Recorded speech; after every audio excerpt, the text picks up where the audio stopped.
Hello everyone, my name is Gaushiru. I come from Minda Cergas Grade A Daycare Center. Before I showcase my model, let me tell you a short story. One day, I came back from school. My dad was reading news on his phone. He was reading an article about how fossil fuels were gradually getting lesser. Hence, I thought, what if we replace fossil fuel energy with renewable energy? So, I created my model, the electric-free washing machine.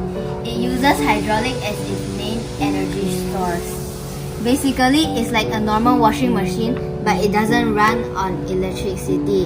Instead, it runs on water pressured by air. As you can see, a hand pump adds air into the bottle filled with water. When this switch is on, water travels from the bottle into a small compartment, the water-powered motor. The water then comes out of the motor and goes into the washing machine. This way we can also save water.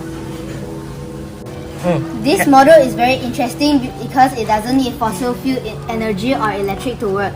Instead, we can use renewable energy to replace them. Thus, this proves that we don't really need to use unrenewable energy to power household appliances. With renewable energies, we can live a healthier, safer life. Thank you for listening and I hope you like my model.